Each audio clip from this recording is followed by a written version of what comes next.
नमस्कार।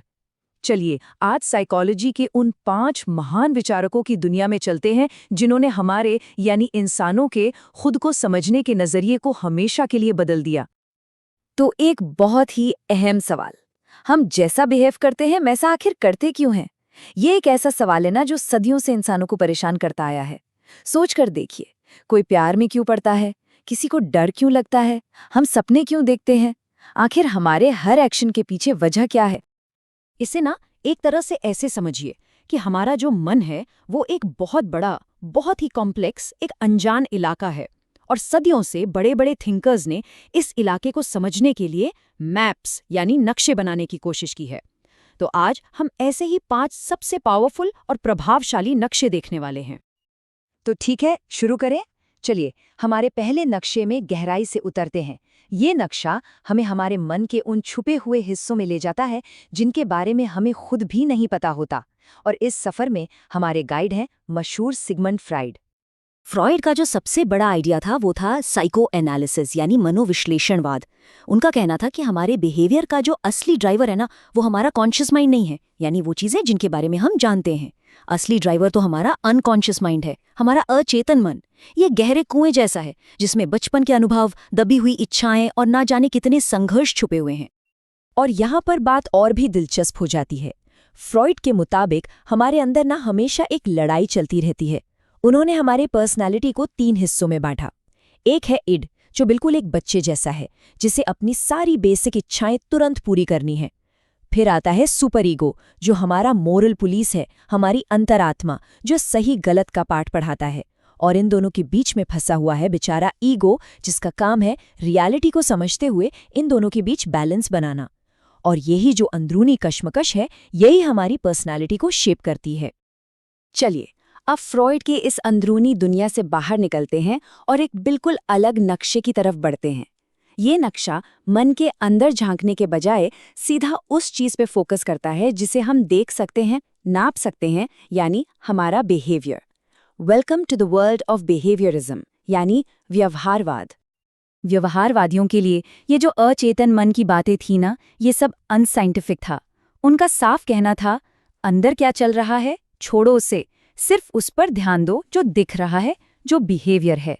उनका core idea बहुत सिंपल है, हम जो कुछ भी हैं या जो कुछ भी करते हैं वो हमारे अंदर की छिपी हुई शक्तियों से नहीं, बल्कि हमने अपने एनवायरनमेंट से, अपने माहौल से सीखा है। तो सवाल उठता है कि हम सीखते कैसे हैं। यहाँ पर बिहेवियरिज्म के 2 बड़े नाम आते हैं, इवान पावलोव और B.F. स्किनर, हमारे दूसरे और तीसरे थिंकर। पावलोव ने बताया क्लासिकल कंडीशनिंग के बारे में। इसका मतलब है एसोसिएशन से सीखना, यानी 2 चीज़ों को जोड़कर।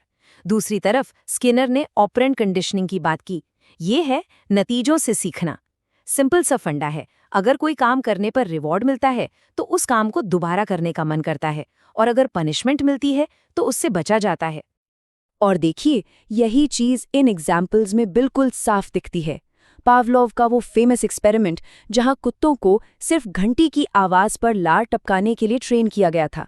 और स्किनर के आइडिया का परफेक्ट एग्जाम्पल, एक बच्चा जिसे तारीफ मिलती है तो वो और ज़्यादा पढ़ाई करता है।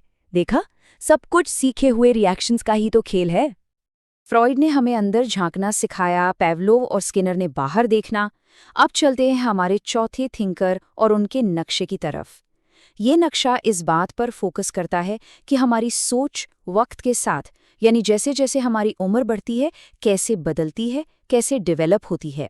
हम बात कर रहे हैं जीन पियाजे और उनके कॉग्निटिव डेवलपमेंट के काम की। पियाजे का जो आइडिया था ना, वो सच में रेवोल्यूशनरी था। उन्होंने कहा कि सुनिए, बच्चे सिर्फ छोटे अडल्ट्स नहीं होते। ऐसा नहीं है कि उनके दिमाग खाली हैं और हमें बस उसमें जानकारी भरनी है। नहीं, बल्कि वो तो एक्टिव साइंटिस्ट्स हैं, नन्हे वैज्ञानिक जो लगातार एक्सपेरिमेंट करके अपने आसपास की दुनिया के बारे में अपनी समझ खुद बनाते हैं। और उन्होंने इस डेवलपमेंट की जर्नी को 4 स्टेजेस में बांटा। पहला सेंसरी मोटर स्टेज, जहां बच्चे अपनी सेंसेस से, यानी छूकर, देखकर, सुनकर दुनिया को समझते हैं। फिर आता है प्री ऑपरेशनल स्टेज, जिसमें भाषा का विकास होता है पर लॉजिक अभी कमजोर होता है। उसके बाद कॉन्क्रीट ऑपरेशनल स्टेज में बच्चे लॉजिकल तरीके से सोचना शुरू करते हैं। और आखिर में फॉर्मल ऑपरेशनल स्टेज, जहां वो कॉम्प्लेक्स और एब्स्ट्रैक्ट आइडियाज को भी समझने लगते हैं।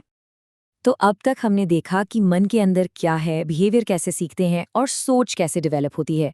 अब आते हैं हमारे पांचवें और आखिरी थिंकर के नक्शे पर। और ये नक्शा इंसानी नेचर का एक बहुत ही पॉजिटिव, एक बहुत ही आशावादी व्यू पेश करता है। चलिए कार्ल रॉजर्स और ह्यूमनिस्टिक साइकोलॉजी की दुनिया को एक्सप्लोर करते हैं। ये जो कोट है ये रॉजर्स की पूरी फिलॉसफी का निचोड़ है। हर व्यक्ति में अपनी पूरी क्षमता तक पहुंचने की प्राकृतिक प्रवृत्ति होती है। जरा सोचिए इसके बारे में। फ्रॉइड जहां अंदर के संघर्षों पर फोकस कर रहे थे, वहीं रॉजर्स का मानना था कि हम सबके अंदर से ही आगे बढ़ने की, ग्रो करने की और अपना बेस्ट वर्जन बनने की एक नेचुरल इच्छा होती है।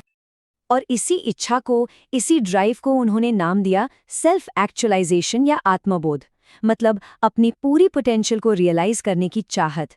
रॉजर्स के लिए यही इंसानी जिंदगी का मेन इंजन था, एक ऑथेंटिक इंसान बनने का सफर। ये सब ग्रोथ, सेल्फ एक्सेप्टेंस और अपना बेस्ट हासिल करने के बारे में है। तो चलिए एक क्विक रिकैप करते हैं इन 5 थिंकर्स के 4 अलग-अलग नक्शों का। नंबर 1, फ्रायड ने कहा अपने अनकॉन्शियस माइंड में झांको, असली ड्राइवर वही है। फिर आए पावलोव और स्किनर, जिन्होंने कहा नहीं, बिहेवियर को देखो, ये सब एनवायरनमेंट से सीखा जाता है। हमारे चौथे थिंकर पियाजे ने हमें दिखाया कि हमारी सोच बचपन से स्टेजेस में डेवलप होती है। और आखिर में रॉजर्स ने इशारा किया हमारी अंदर की उस शक्ति की तरफ जो हमें अपना बेस्ट वर्जन बनने के लिए प्रेरित करती है। तो अब सबसे बड़ा सवाल, इनमें से कौन सा नक्शा सही है? और इसका जवाब है कि कोई भी एक अकेला नक्शा पूरी तरह से सही नहीं है। इंसान इतना कॉम्प्लेक्स है कि उसे किसी एक थ्योरी से नहीं समझा जा सकता। असल में इनमें से हर थ्योरी एक अलग लेंस की तरह है, एक अलग टूल की तरह है, जिसका इस्तेमाल हम इंसान होने के किसी खास पहलू को समझने के लिए कर सकते हैं। और यही बात हमें इस आखिरी सवाल पर लाती है, जिसके बारे में सोचा जा सकता है। जब कोई अपने खुद के एक्सपीरियंसेस के बारे में सोचता है, अपनी आदतों, अपनी ग्रोथ, अपनी मोटिवेशंस के बारे में, तो इनमें से कौन सा नक्शा सबसे ज़्यादा फिट बैठता है? कौन सी थ्योरी किसी की अपनी पर्सनल जर्नी को सबसे बेहतर तरीके से एक्सप्लेन करती है? एक दिलचस्प सवाल है, इस पर ज़रूर सोचिएगा। सुनने के लिए शुक्रिया।